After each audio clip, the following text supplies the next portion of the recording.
Okay, so good morning, everybody. And in some places, it's afternoon. So for you who have come from out of state, I just want to wish you a happy afternoon. Good afternoon. My name is Tony Berrient. I am the leader for the Mission Viejo chapter, and we welcome all of you today.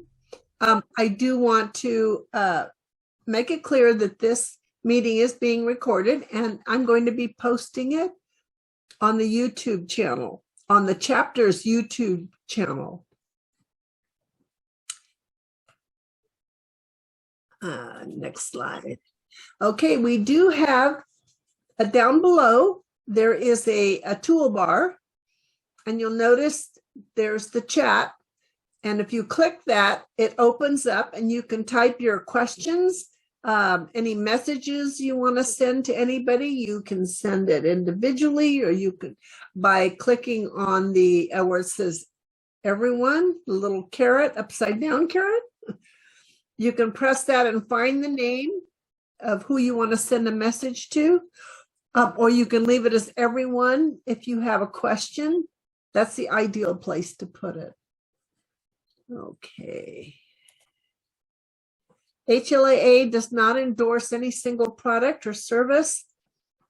This meeting is intended to provide information, education, and support. We do have a sponsor, so I am going to mention them. Caption Call is our sponsor. I'm going to have to update this slide because they're in addition to landline phones and iPads, the software for iPhone and Android is totally updated. It's a new brand. It's a new name, and it's called Olelo. Olelo. O-L-E-L-O.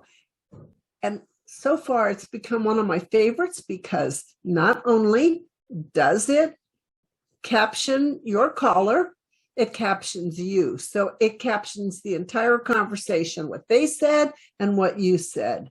So that's worth a try. And we thank Caption Call because they actually provide, they pay the cost of having a live captioner. And they've been doing this since about 2012. And we appreciate that a lot. So that's why I'm slipping in this little commercial. Jo Gale is with us today, and she is our captioner. So she is captioning everything we say in real time. She's in Chicago, Illinois. It's the wonders of the internet. Okay, a little bit about Hearing Loss Association of America, Mission Viejo chapter is a 501c3 nonprofit tax-exempt chapter. We do accept donations, and tax deductions may be available depending on your tax status. The chapter is all volunteer. Nobody gets paid any salary or income of any kind, and we depend on your support for donations. So you can donate online on our website. If you haven't visited there, there's a lot of information that might be helpful to you. It's HLAAMV.org. And that's my name. That's my email address, Tony@HLAAMV, if you wish to contact me. And there's my telephone number. You can call me, but I prefer you text, if you text. Okay. And there we go. Michelle, I'm going to introduce you in a moment, but I think what I need to do is to make you a co-host so that you can share your screen.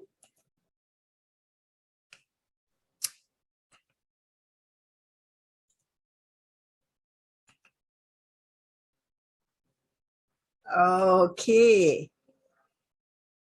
All right, let me see if I can So I'd like to, while Michelle is getting set up, I would like to introduce her. So Michelle has been with us before.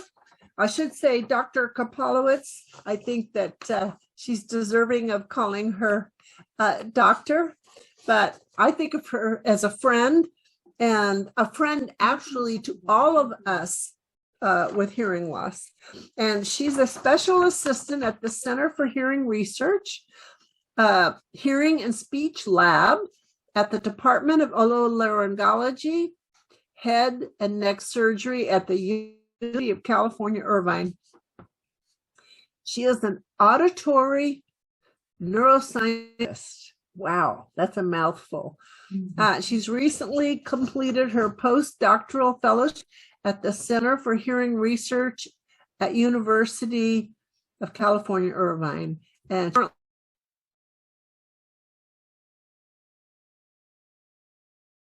uh-oh. Did we lose Tony?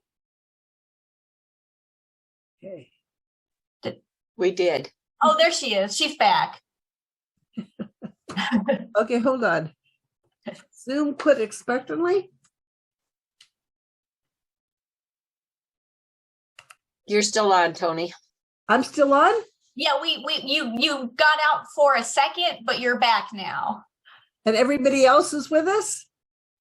We're with you. We just don't see them. You know what? I think, let's see here, make sure everybody's And the still there. recording is Yep. still going? Okay. Oh, gee whiz. Yeah, you want to make sure it's a recording still going on? I think it is. Yes, it is. It Okay, is. great. And Alan, please try to keep us on track here if there's anything you can do. So Alan is our tech support. Alan Katsura, he's from the Diablo Valley chapter up in Northern California. So we thank Alan very much for being on hand.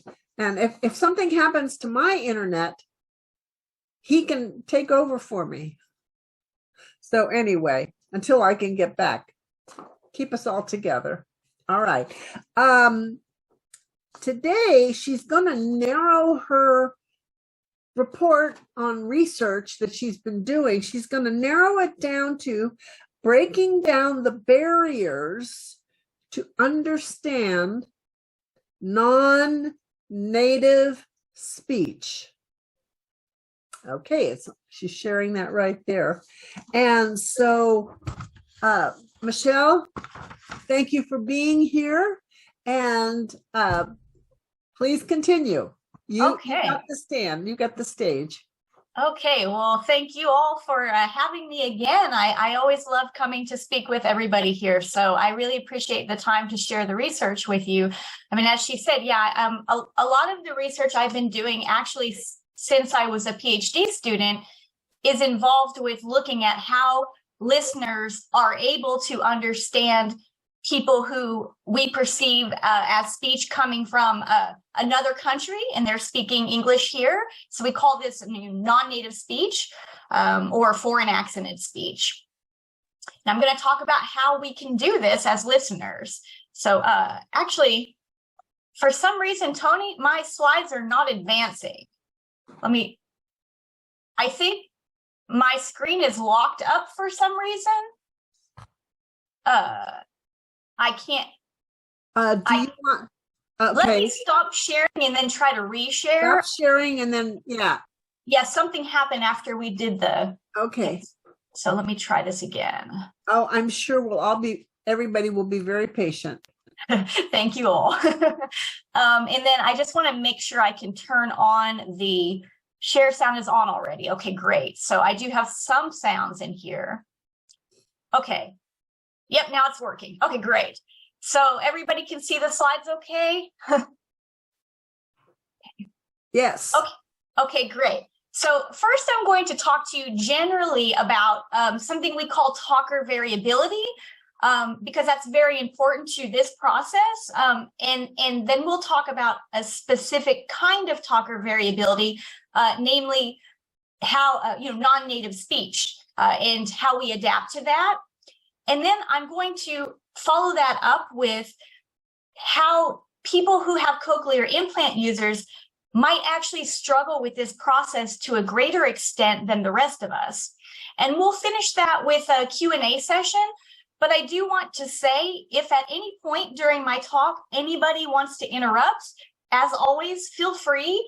I'm not going to be able to see the chats too easily here. So if anyone can let me know if somebody types a question so I can see it. Otherwise, just say it out loud. Either way is fine with me. Okay, so talker variability. So this is referring to the fact that speech varies across different talkers and even within the same talker. So for example, if you were to look at the physical properties of speech sounds across, say, my voice as a female, adult female, compared to my brother's voice, who is an adult male, it's going to vary a lot, even if we're saying the same thing. And even myself, if I say the same word again and again and again and again, and you were to look at that word, the physical properties of my own pronunciation, it's going to vary even within me. But it varies more so across different talkers. And our brains have to make sense of this. And it's amazing because we do this in real time, almost instantaneously through this perceptual calibration process. And this is done by way of something you could think of in our brains like an adjustable template. So we adapt it with experience. And this actually starts in the womb. So we start hearing sounds in our mom's belly. And as we get more and more exposed to our environments, we become even better at this process. And so that is how we are able to make sense of speech across different talkers. And I'm going to give you a crazy looking graph here to help you have a little sense of how amazing this process is. So this is just looking at a couple of different vowels in American English. And these are looking at across two dimensions that are important physical properties of speech sounds that help us to make sense of, in this case, different vowels, like he, the vowel E, versus hid, the vowel I, head, hood, and so on. And each little dot here represents a sample of speech from one single talker. And the ellipses are showing you kind of the average or the standard deviation around where most of those points are for each talker. Red corresponding to pronunciations from females, blue from pronunciations from males. And to make this a little more simpler, now we see how much variability we're trying to make sense of here. If you look at this example here, when a male says the word head and a female says the word hood, these two sounds, the physical properties look strikingly similar, yet our brain hears them as two different sounds. And that's because we know one is coming from a male talker and another is coming from a female talker. If we didn't know that, we would not be able to understand that these are two different sounds. On the other hand, if we look at the pronunciation of a female saying heed versus a male saying heed, they look so different, but we hear them as the same sound. And so this is us, the reason for this is female voices have higher frequencies than male voices. And, children have even higher frequencies. So we're doing this all the time in real time to understand this variability, this complex variability across talkers. And again, that's by adjusting with this template. So I have an example here of the template for vowel sounds in English for a male speaker, female speaker, and a child speaker. And our brains just kind of go back and forth with this. But what about whenever the template needs to be adjusted for something like non-native speech? Because here we're also having to deal with non-pathological deviations in the speech that differs from our own pronunciation norms that we're used to. And this is really important that we try to understand this because we actually have more non-native English talkers than we do native English talkers. And interactions between these two groups are becoming more and more common.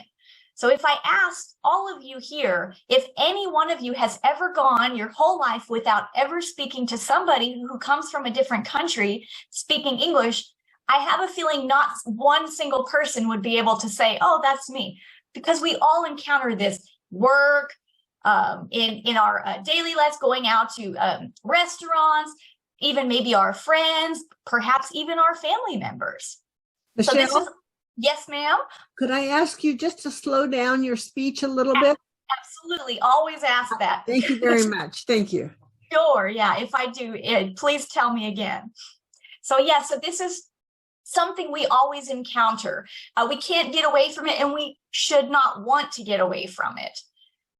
But nevertheless, we do know that speech from non-native speakers, when we try to understand it, it is more difficult. We do seem to make more mistakes, or, just not hear something at all. And we have to put more listening effort in compared to when we understand native accented speech.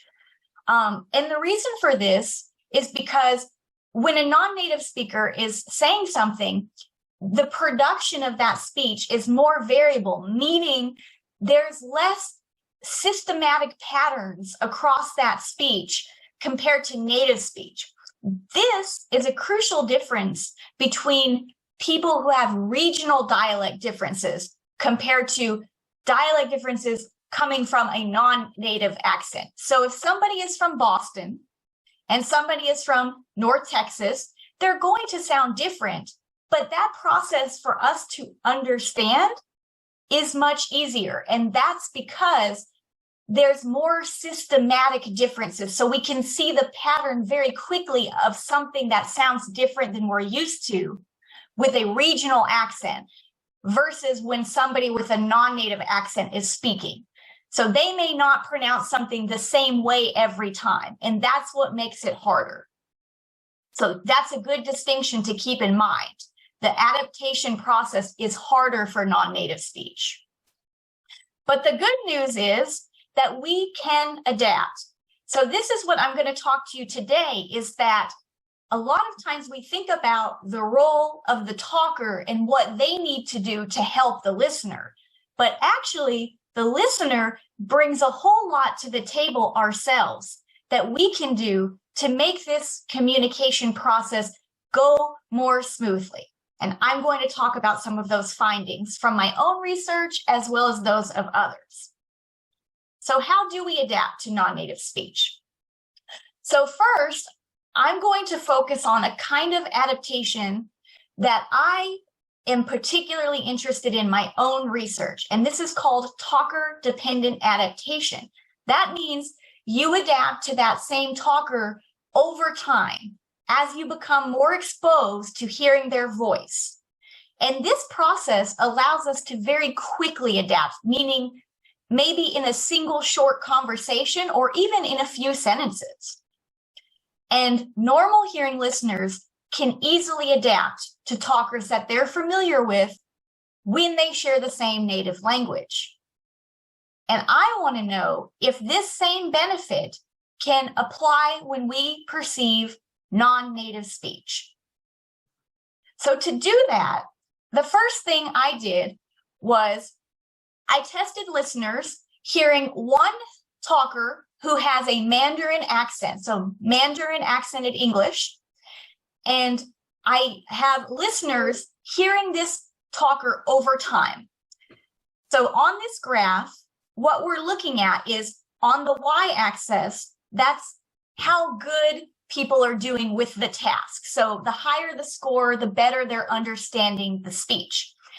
And on the x-axis is their exposure. So that's how we're looking at adaptation over time. The first block is just a practice session to get them used to the task. And that's what the purple dot here is they do very well because it's a native talker. So very easy, no accent whatsoever, just a native accent. And then I have a star here just to let you know that these non-native talkers that are used in all of my experiments have intelligibility scores before adaptation of around 67%, meaning you can hear a little more than half of what they say. You can understand a little more than half of what they say without having increased exposure. So if adaptation happens, that means if listeners get better, if they hear one talker over time, they should be higher than this black line that I have here. Improvement should be seen above that line. If they don't adapt, it should be flat, meaning it stays at those intelligibility scores. And what we see is actually within just 10 sentences, listeners are already adapting to around 80%. And they continue to get better with time. Now, in my case, they only heard 40 sentences, so about a single conversation. So short period of time, maybe they would have continued to get better. However, when I expose them to 5 different talkers who share the same accent, so 5 different Mandarin accented talkers, not overlapping, but one after another, because they have to make sense of different talkers, now that adaptation process is disrupted. So in this short time, they could not use other cues to help them adapt. So the short adaptation needs to depend on these talker-dependent cues. Now, how do we adapt to individual talkers? There are 2 important cues that we know are involved in this process. One is called the fundamental frequency that we perceive as the pitch of somebody's voice. And then the second part is the spectral envelope, and that is related to the formants, which that's, if you remember the graph I showed earlier, the physical properties of the speech. So these are the resonance in our vocal tracts that we can change as we're pronouncing different things. It's like an instrument, so we can adapt that, and it causes us to hear sounds differently. But there's a relationship between these resonances and the fundamental frequencies that's unique to each talker. You can think of it like a fingerprint, a voice fingerprint. How you know this is Michelle's voice, or Tony's voice, or your mother's voice, and so on. And this is a very important cues that we use in native speech just to understand speech in noisy environments especially. We don't need to depend on them in quiet situations, but in noisy situations, they become much more important when we're hearing our own native speech being spoken, like at a restaurant or something. But I want to know if they're also important for adapting to non-native speech. It looked like in my previous data that these are the driving force here. So I'm trying to see if that's the case in this next experiment. And this is another kind of crazy graph, but what I'll explain to you is it's just all the speech that I had taken, speech samples from these people. I recorded their voices, native speakers and non-native speakers, and I performed a manipulation on each one of them to make each talker sound like 5 different talkers. And I only changed those 2 parts of their speech. So the way they pronounce everything, so change the accentedness of their speech is fully maintained here. The duration cues, so how slowly they speak or how fast they speak, all of that is maintained here. The only thing that changes is that their voice will sound maybe more female-like or more male-like or more childlike. And I'm going to play just 2 examples of what this sounds like so you know that it sounds natural. Okay. The clock struck to mark the 3rd period. And here's the second example. We talk of the sideshow in the circus. So this is the same non-native accented talker, and just her voice is shifted to sound like 2 talkers. So I did this for each talker 5 times. And so this allows me to check very specifically these 2 talker-specific cues to see how important they are in supporting this talker-dependent adaptation process. And again, they all got the practice session here, so performance is pretty much at ceiling, which means almost perfect. You never get perfect, even with native speech, because of course we're not always listening 100% of the time, so we might miss a word or 2. But nonetheless, they were doing quite well. Now, when I shifted the native speech, we see that listeners were performing already at essentially perfect levels, near perfect intelligibility. And no adaptation happens because there doesn't need to be, because they're already performing optimally. But the important thing with this experiment is that it shows that the manipulations I did do not cause any negative impacts on intelligibility, because this stays consistently good. So that means we can manipulate these cues in native speech in quiet, and it's not very important. We will still do quite well. However, for non-native speech, we have to ask if that still pertains. So as a reminder, I'm showing you that when it is just one talker and we don't shift anything, we rapidly adapt very easily within 10 sentences and continue to improve. But if I take the one talker and I make them sound like 5 different talkers by only shifting those talker-specific fingerprint cues, talker identity cues, their voice fingerprint, the pattern is exactly like they're hearing 5 different talkers, meaning I disrupted that rapid adaptation process. So they weren't able to adapt. So if you're having a conversation with somebody and maybe you're in a meeting and you hear 5 different speakers that all share the same accent, in that short period of time, you may not be able to understand much. So you would need perhaps more exposure. That's what this research shows us, that you cannot use other cues early on other than these talker identity cues to improve. So to quickly recap that, normal hearing listeners can adapt easily to non-native speech in a talker-dependent manner, meaning if they're only hearing one talker at a time, over time with increased exposure. And the 2 important cues involved with this are the fundamental frequency and the spectral envelope. Again, how you know one voice is your sister's voice versus Michelle's voice. And we know that perception of non-native speech now, from my research, relies on these cues to a greater extent than native speech does. So it's a different process here at this point. But are there other ways to adapt? Absolutely.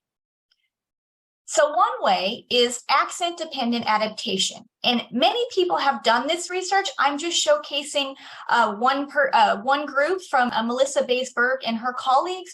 She's a professor at University of Oregon. She's about to move over to University of Chicago, and she is one of my collaborators. And this work she did early on, part of it is showing what others found, which is they have 3 different listener groups. One, they're trained with just native speech. Another, they're trained with, in this case, different talkers speaking with a Mandarin accent. And then the third, different talkers with different accents, one of which is Mandarin. And then for the test condition, they test with a new talker that they never heard who has a Mandarin accent. And of course, if you didn't have any exposure to the non-native accent, you won't do well. But if you did have exposure, training on the accent, so different talkers who share the same accent, you do quite well, because you're able to figure out this systematic variability of what makes a Mandarin accent a Mandarin accent. They will have some things that they all do similarly that you can figure out that sound, although different from what you're used to in English, is the same sound. It just takes a little bit of extra time. So in this case, they had to train them over 2 days. Not much though. I think it was 160 sentences, but it was so a little bit more than I exposed them to. And that's all it took to get this adaptation. And even more interesting is that you could train them with different accents, including the Mandarin accent, and it would not disrupt that adaptation. They would perform just as well hearing the other accents. So it shows that you can actually be exposed to several different accents. As long as you hear that Mandarin accent, you can apply that to a new Mandarin accented talker. So this is a talker independent adaptation. You're relying on cues of the accent to help you. And they took that a step further and trained people on different accents. So the first two here, I don't know if let me get my, if it will let me use the laser pointer here. These two were the same as we saw before, but this one here, we now have 5 different accents, and then they were tested on an accent they never heard, a new talker with a new accent, and they could generalize that training across what is systematic across all different accents and apply it to a novel accent. So that's amazing. You don't even have to train on the same accent to be able to extrapolate what your brain learns and adjust your template to a new accent and a new talker altogether. So this is perhaps your biggest bang for your buck if you want to get better at this process. Expose yourself to speakers of all different accents. Now, what does all of this relate to cochlear implant users? So my research in particular with the talker-dependent adaptation motivated my interest in how this process may be more difficult for cochlear implant users. And this is what I'm going to talk about now. So many of you probably know, and even maybe some of you have cochlear implants, but they're an amazing technology that allows listeners to partially restore hearing by way of bypassing those damaged hair cells or the sensory cells in our ears that give us that nice fine resolution in speech sounds or in any sounds, and they don't work as well. And these people are profoundly hearing impaired. And so they can get this implant and use electrodes to stimulate the auditory nerve directly. And so it's amazing. However, some of the limitations are that they perceive speech with limited spectral resolution and F0 cues. So they don't get the pitch cues of somebody's voice the same way we do when we don't have a cochlear implant.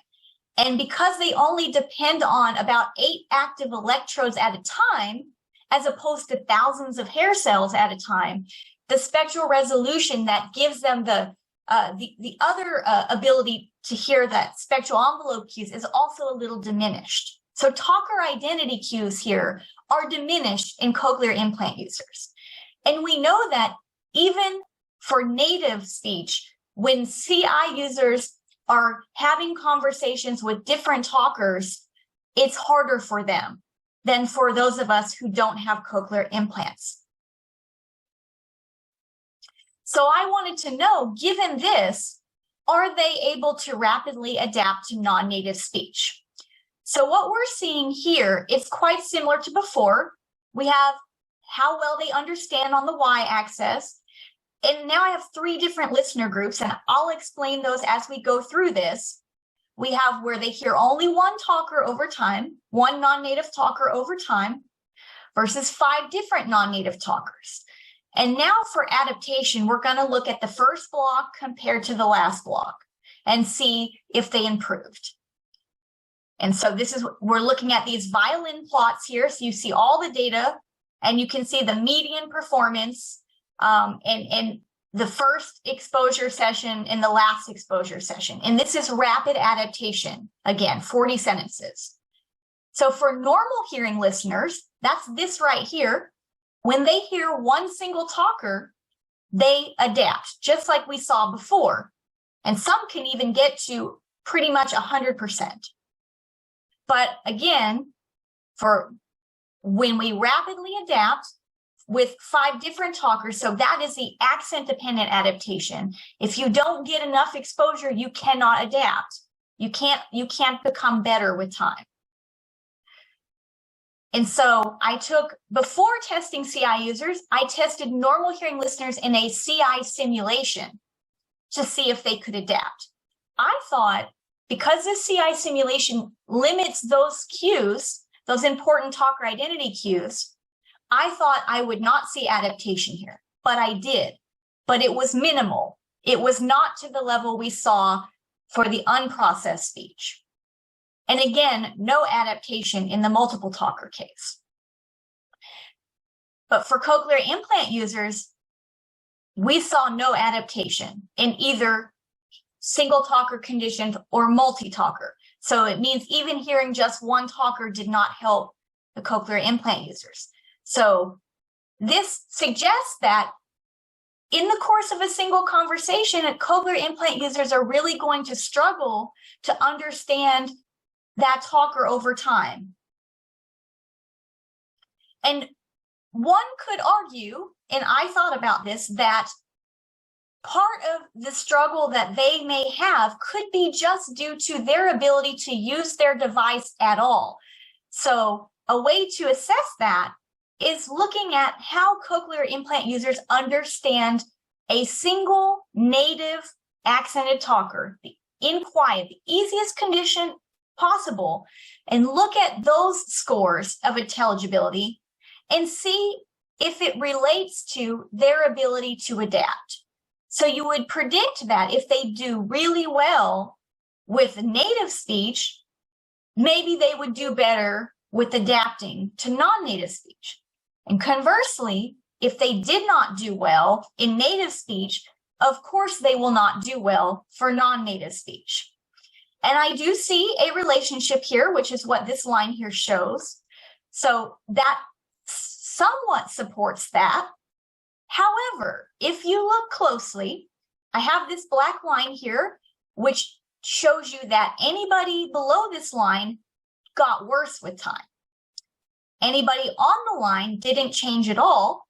They stayed the same. And anybody above this line did better. And these are all cochlear implant users. And so CI9,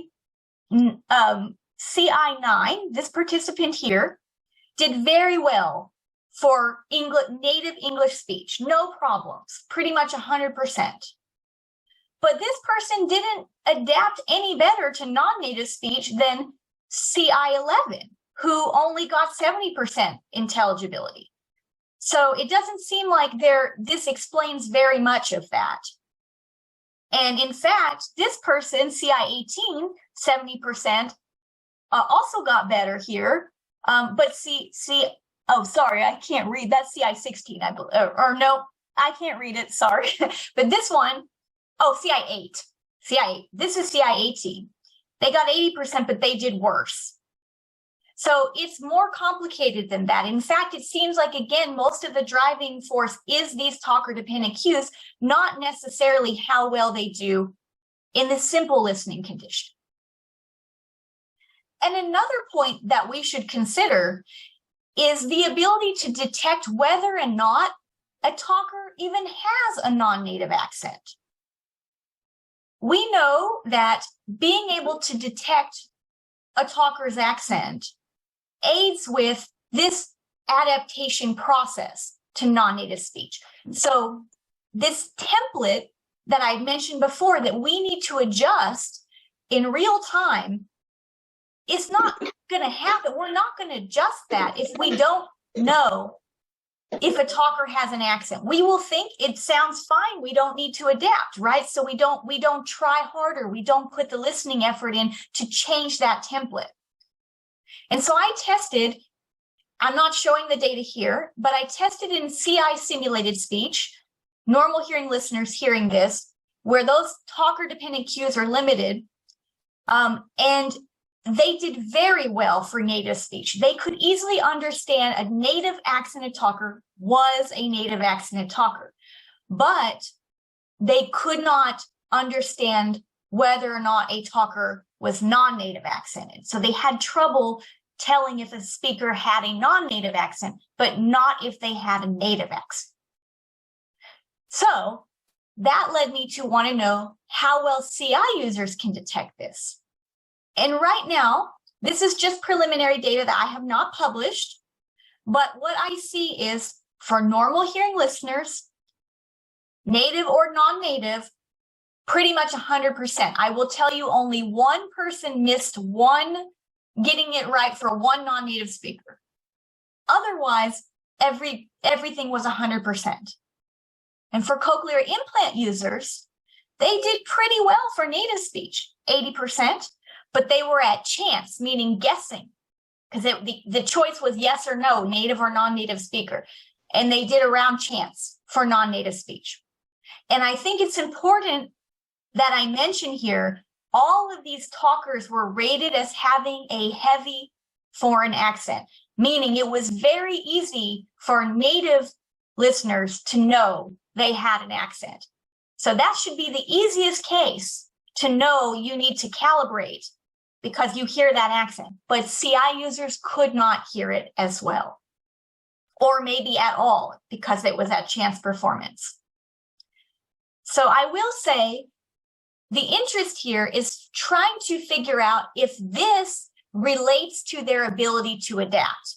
Because these were different listeners, I do not have the ability to compare intelligibility scores, so that adaptation, because they're not the same listeners. So be on the lookout for my future research where I will answer this question better to know how much right out of the gate you will be limited to adapting if you cannot detect an accent. So just to summarize, talker-dependent adaptation helps us to rapidly adapt to non-native speech, and limited talker identity cues in cochlear implants impair this adaptation process.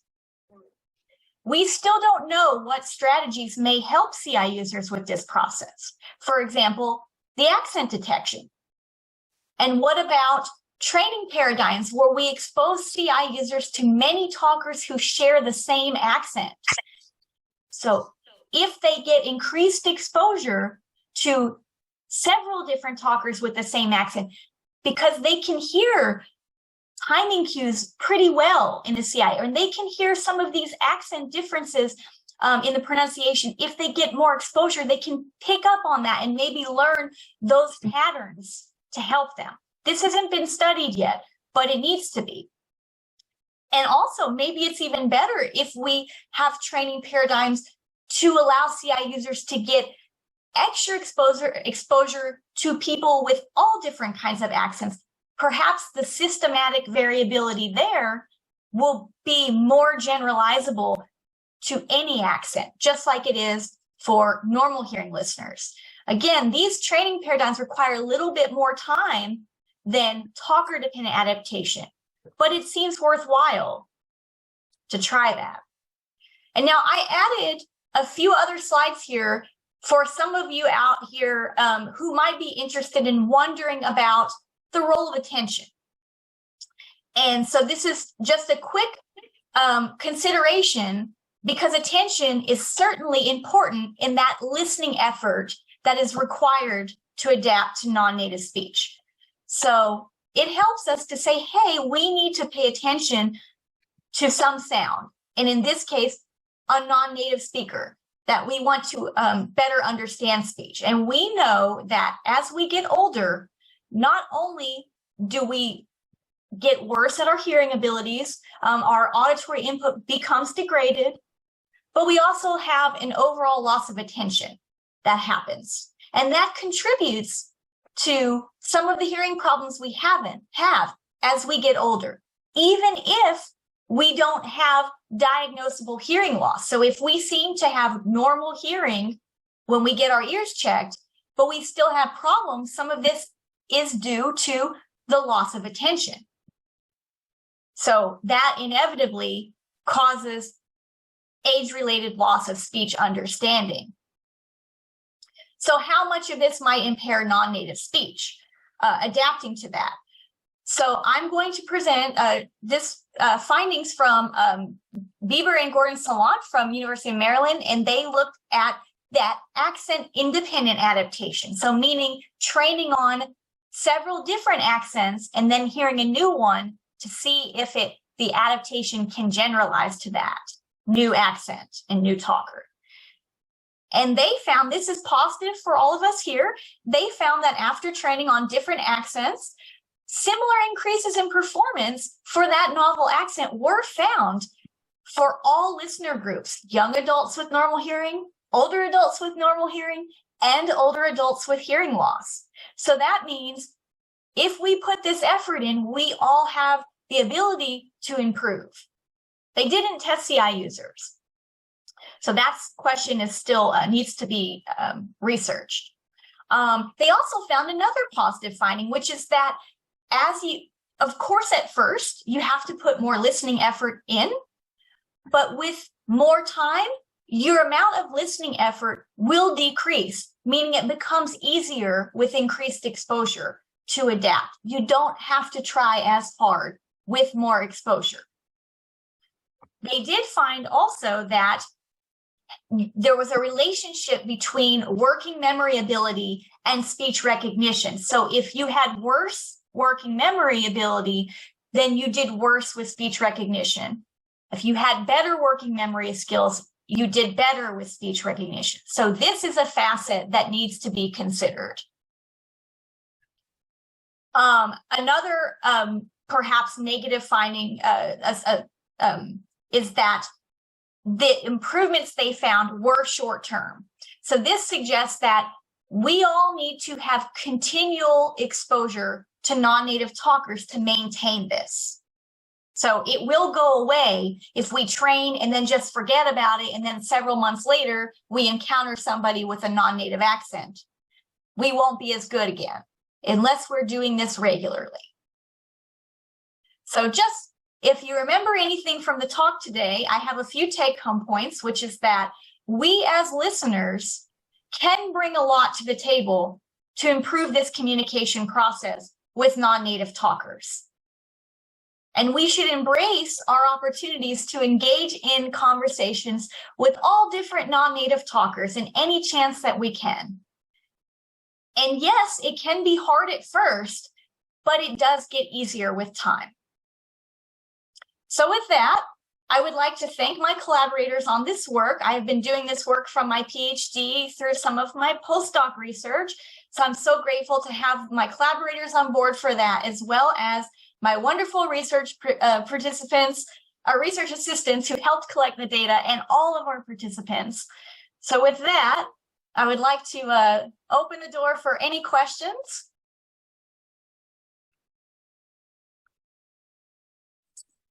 Yes, Tony? I'm certainly going to make a comment while we wait for people who have questions here.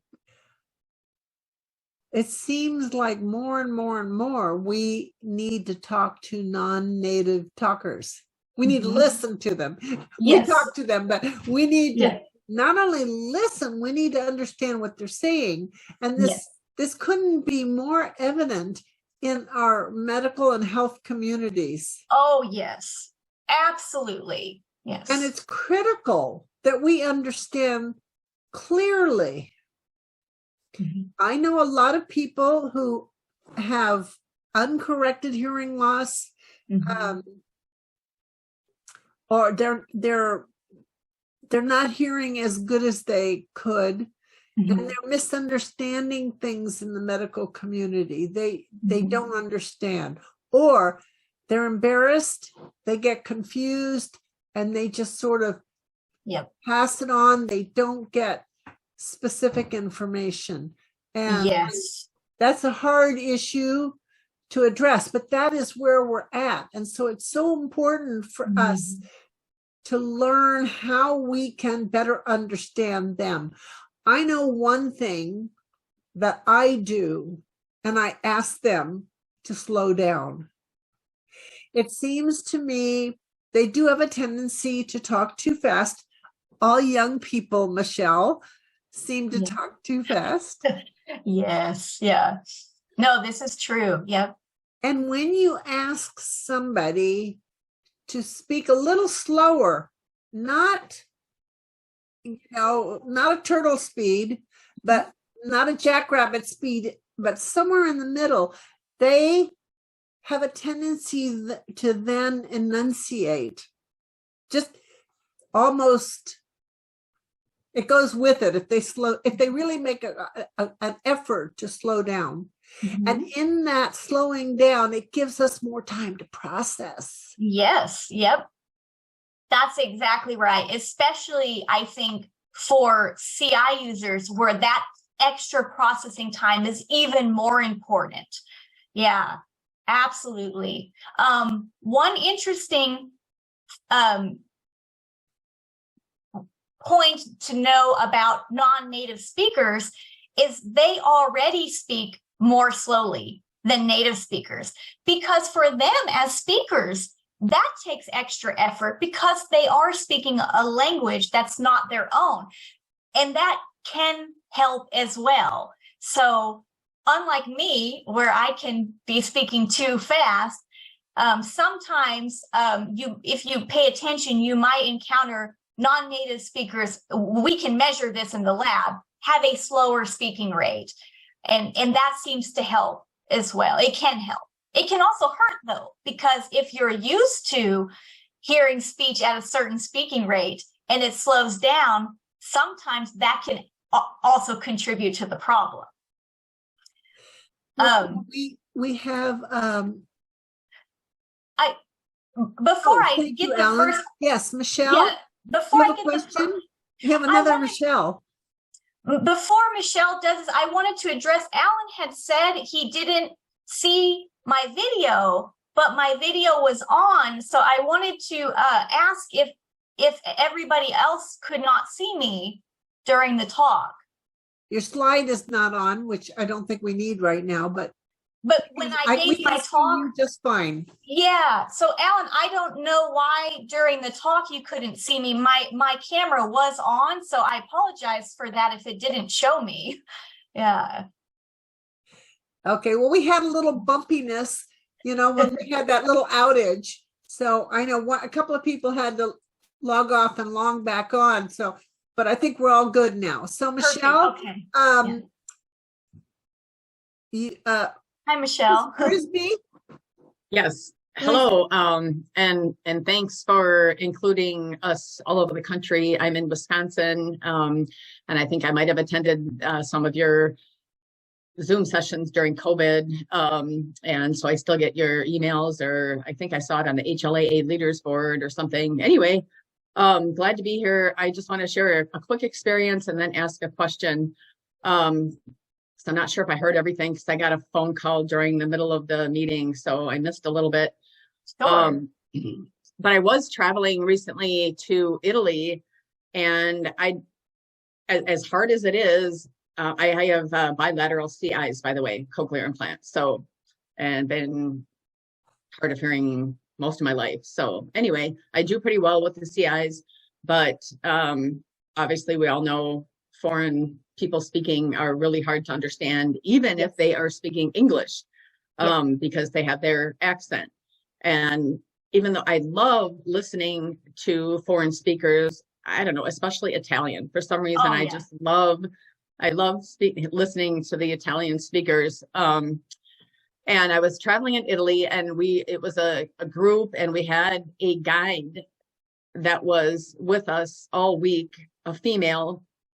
And I didn't even think about this realization until right now during watching this Zoom meeting and listening to your presentation, Michelle, that I'm recalling that this woman was very difficult for me to understand in the beginning of the week because I wasn't used to her voice. But then as the week went on, I sat here and I'm reflecting, I'm thinking, I really understand her. I understood her pretty well. I don't know, at some point, and by the end of the week, I was understanding her very easily. And I don't know exactly how long it took for my brain to learn that, because I don't even remember that realization as it happened. Yeah. But I'm thinking about that now. I'm like, oh wow, okay, that makes sense. So just wanted to share that. And then I wanted to ask, in case I missed it,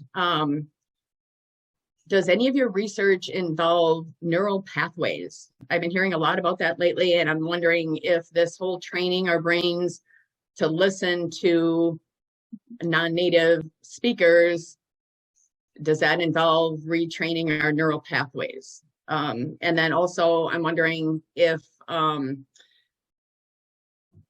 you shared recommendations on how to train our brains listening to non-native speakers. And I'm thinking if I go to Italy again, I might try to listen to some podcasts or something before I go to kind of jumpstart my brain and listening to that foreign dialect. Yeah. Well, those are all great things to bring up. And I would say, I believe, and you're a perfect example, that CI users do adapt and can adapt. But I want to understand what you did in that process to help you adapt. That question is not answered yet, because there are certain parts of that speech signal that you were able to pay attention to get over time to help you with that. So as far as the brain pathways and the regions, if we understand kind of the mechanism of what you use, that can help inform the brain pathways. Knowing which parts of the signal of the speech help you can inform the brain pathways. That being said, speech understanding is a whole brain process pretty much. It starts, from the ear, or in the case of cochlear implant users, the auditory nerve, all the way up to our higher level cortical regions like auditory cortex, and putting attention into the mix and everything. You really have so many different parts of the brain that are involved with this process. Some of the talker dependent adaptation, their cues, like what I was interested in, are considered low level, meaning the brainstem region. So you do this very quickly. But when you need the higher level brain regions, like maybe what you use to adapt, that will take a little more time, because you have to put more patterns together, do a little bit more work to get to that point. So that would be probably more of the higher level regions all working together to inform. We call that top-down processing. And then as far as what to do to practice, you gave a very perfect way of saying, watch some podcasts, really just exposing yourself to different talkers with that accent, even different accents, as we saw, can help.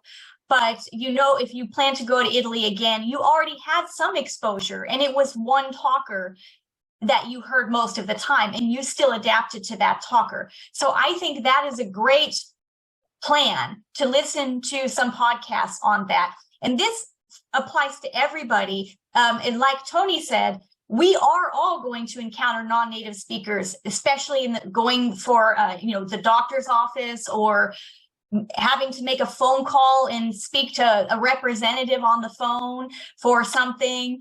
It always happens. So to maximize our ability, research shows you should expose yourself to many different accents with time. But if we do this more often by way of, say, podcasts, YouTube, it's so easy now. It's so easy to get access to that. Then that should help us get it. And you don't even have to think about it. Like you said, with time, suddenly it got easier. We find students in classes will say the same thing. The beginning, if their professor has an accent, the students will say, oh, I can't understand anything. By the end of the class, they think their professor got better at speaking English, got it improved. But actually, it was their listening ability that adapted. It happens naturally. Yeah. So thank you for bringing those points up. Thank you so much. Yeah. Okay. And thank you, Michelle from Wisconsin, all the way. Yeah, thank you for showing up. Yeah. Okay. Do we have any other questions? While we're waiting for somebody to formulate their questions, would this be a good time to announce your move? Sure, you can. Yeah. Yeah. Do you want me to? You please announce it. Yeah. So I've been at UC Irvine for 5 years now. It has been a wonderful experience, but it was always meant to be a stepping stone into the next stage in my career. So I will be a professor at University of South Florida starting in August, early August. So I'm moving at the end of July. I will be continuing this research there. I'm looking forward to it, and I will still be around if Tony wants to follow up on any of the research we're doing there. I'm happy to come back and speak with everybody about some of our latest findings. So yeah, I will be leaving UCI, but so grateful for you all and the people here at UCI as well. Yeah, for the experience here in California. Well, South Florida, boy, you couldn't get any farther away. Yeah, when you do academic research, you kind of, I started my research in Texas and came here, then going there. You go where the field, your area of research, so auditory research, is very popular in California, very popular in Florida. Different, my university in Texas, it was very popular. Actually, Wisconsin does a lot of great work. There are pockets around, but it matters who's hiring when for your area.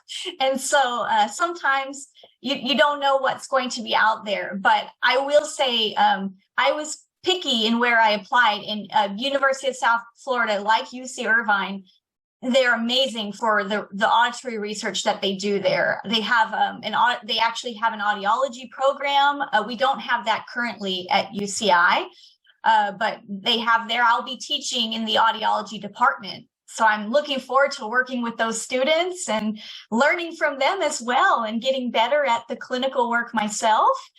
Since I'm primarily a scientist and researcher, I'm looking forward to learning more about how this applies in the clinical setting. Yeah. Excellent. So this is the last Zoom for us while you're here in California, but because of the internet, yes, and reach us anywhere, we can have you back again. So, absolutely. and I will be in touch with you occasionally. Yeah. I don't see there's any questions here right now, so I want to make. Kathy, does Kathy have a question? I see she turned off her. Yeah. Hi, Kathy. Sorry. Sorry, I didn't know how to do the hand up. I was looking for it. I had two questions. One, when you talked about the Mandarin dialects and how the people adapted independently, how is that any different than us adapting the English dialect from Texas accent in Boston? Yeah. So the difference is we do have to adapt to different dialects as well within our own country, like Texas versus, say, Boston or New York or California. California seems to be the easy one because that's the dialect we see on TV, right? The standard dialect. So everybody is exposed to that. But these different dialects that we may not get exposed to as much, and then when we do, is actually very easy to adapt, because people who speak with a dialect, they're speaking very consistently in the way they do it over time.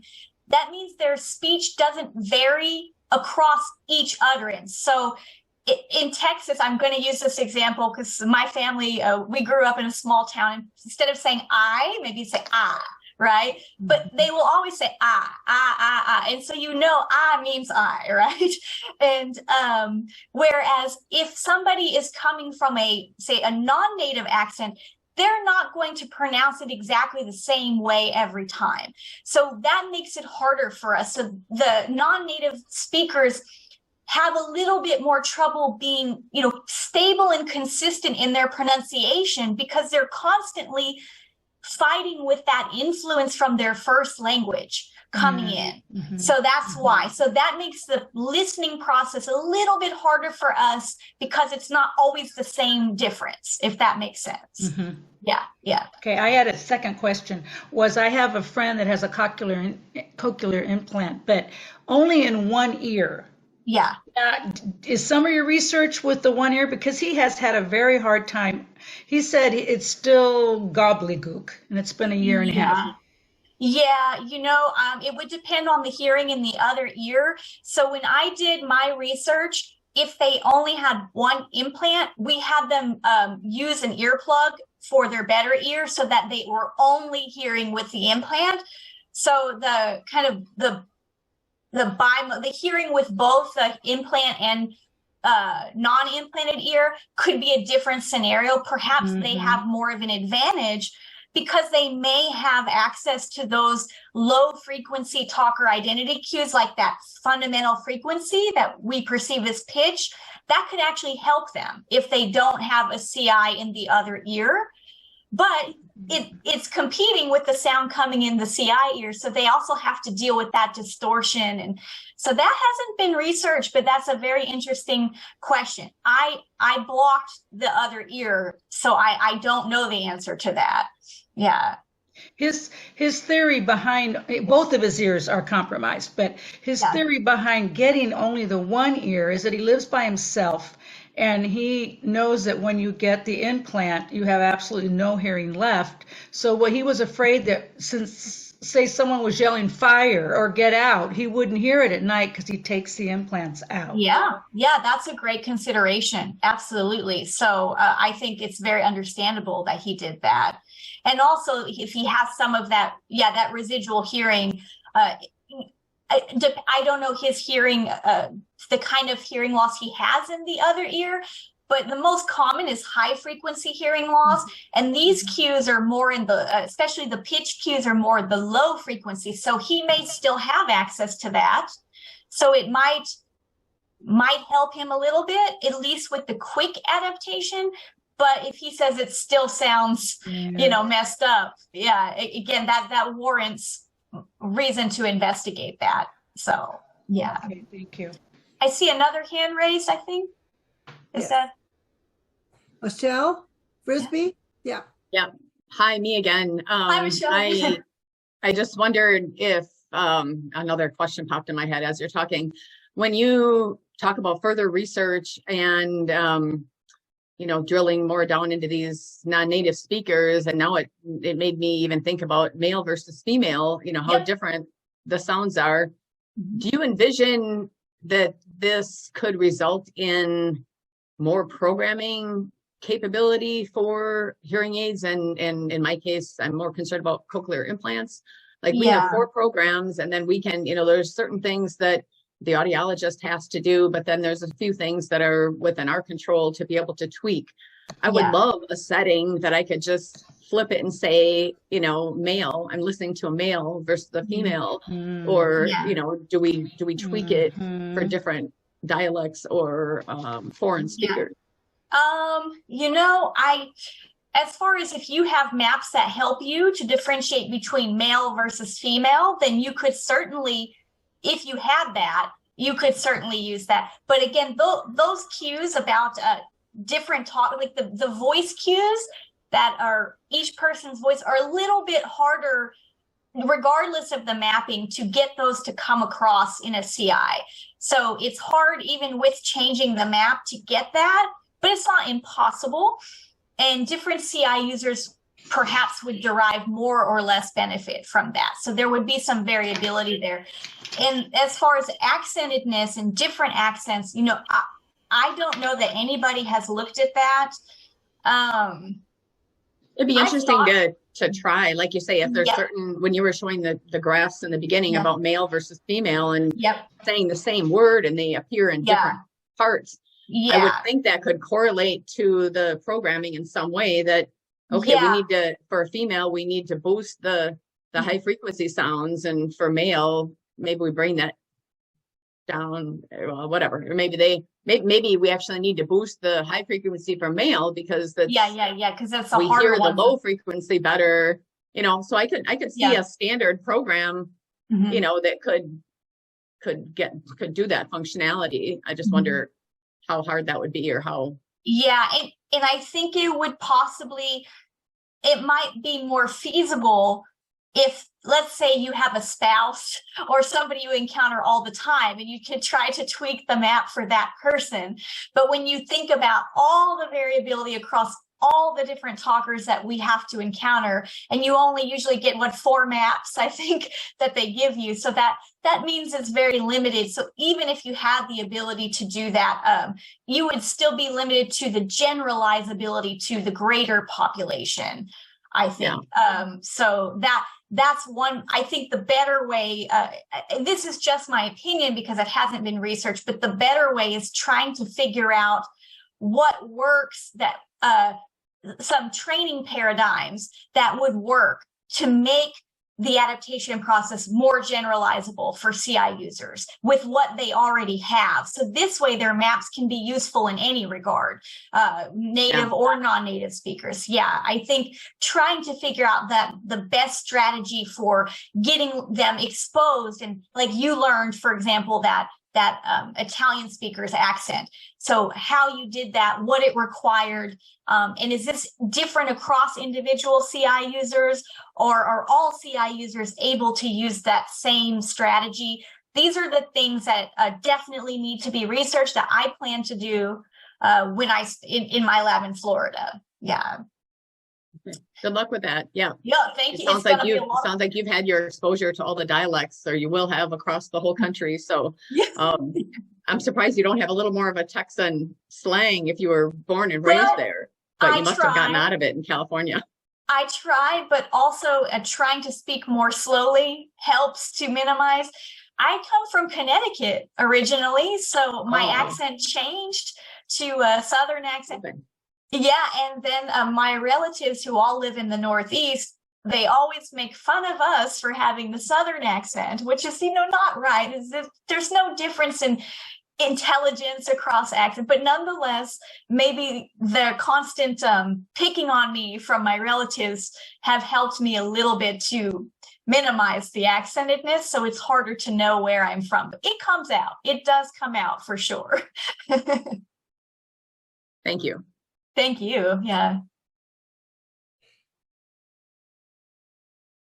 Okay.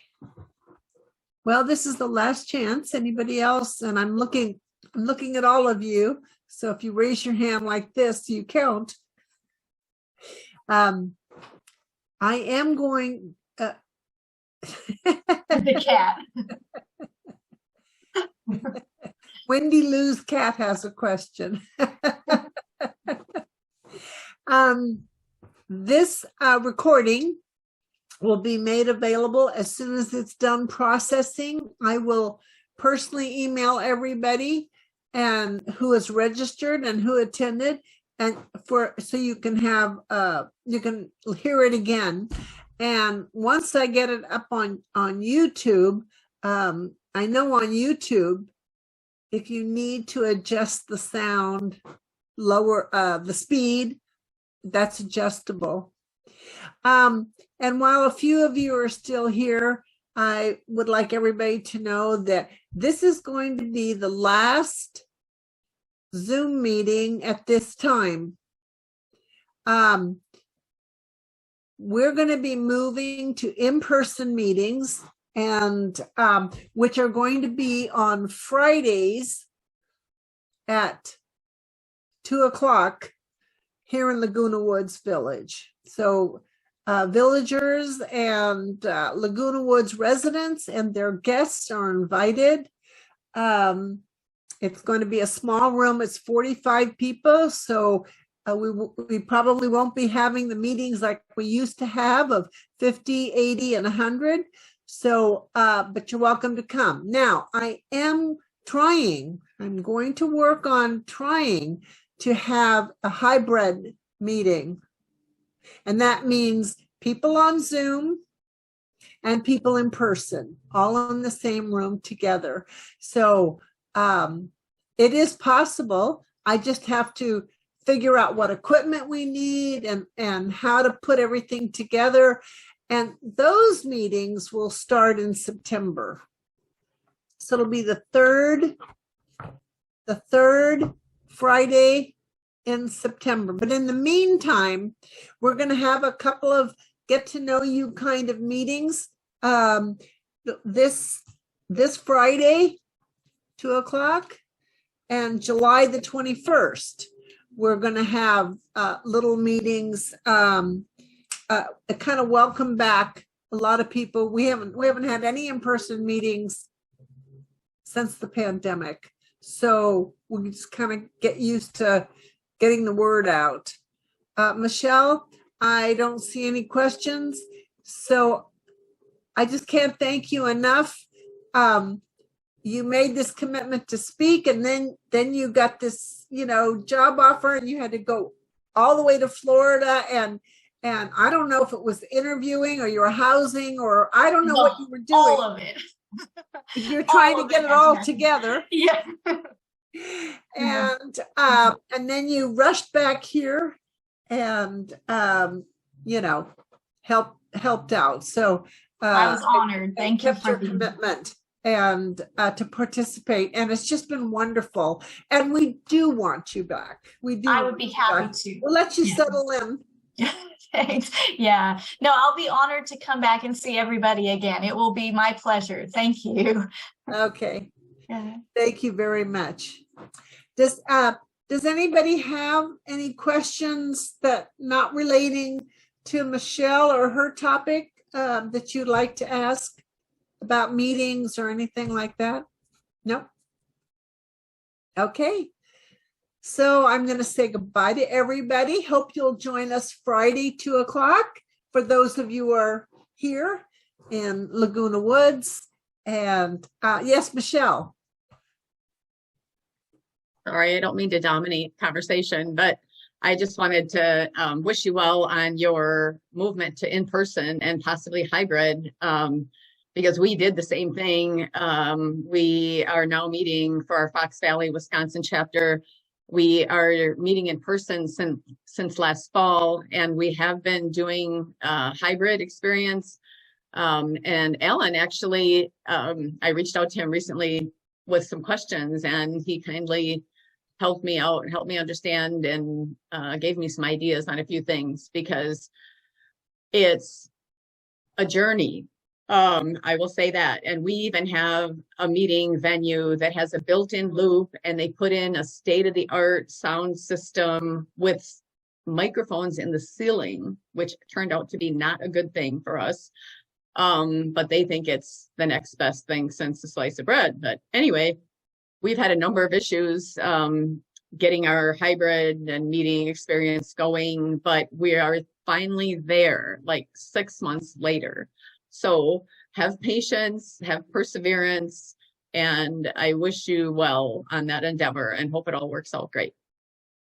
Thank you, Michelle. And just for those who are still with us, we have a loop installed in our new meeting room, and we have the microphone in the ceiling. So we're halfway there. The microphone in the ceiling doesn't work. Have you tried the microphones in the ceiling yet? We found that with the loop, they picked up too much extraneous noise in the room, and the system in that room is supposed to be able to mute the ceiling microphones. And apparently something with their programming from the outside installers, they thought they were muted, but apparently they're not. And they're still going through some programming to try to get them muted. So be careful with that. And if they, I mean, the theory sounds good that it would pick up voices from the back of the room for like the Q&A session, but you don't want, John Doe shuffling his papers, during the presentation and talking to his spouse about what they're going to have for dinner. You don't want that noise to be picked up during your presentation. So we asked the venue to provide handheld microphones, and we're trying to turn those ceiling microphones off. So our loop installer is going to hang with us during our meetings getting started. And yes, we are going to have handheld microphones as well. So we'll see how it works. But first things first, we have nothing to do with Zoom yet, as far as, we need to get a camera and all kinds of stuff. So we'll work on it. In the meantime, we'll get to know each other and learn together and have a good experience. Thank you, Michelle. You've really helped with a lot of things. Thank you for sharing your hybrid experience. You're welcome. Okay. And Winnie. Yeah, Tony, I was wondering, the meeting Friday, what is going to be discussed? I think I missed that. Well, I'm going to ask a starter question, but mostly it's going to be the audience. I want everybody to introduce themselves, talk about, because we've been apart for 2.5 years, and talk about our hearing loss. Okay. I have some situations I'm going to bring up. I'm going to ask you, what would you do? And so we're going to figure out together exactly how to survive and how to thrive, with our hearing loss. Sounds good. Here our very best. And thanks, Michelle, for everything today. Thank you. Yes, thank you. And good Michelle. luck in Florida. Thank you. Welcome. All righty. So I guess with that, we'll say goodbye. And thank you for attending. And Michelle, again, just thank you for being here. And we look forward to hearing from you when you're in Florida. Sounds good. Thank you. Okay. Bye, Thank everyone. you. Thank you all. Bye-bye.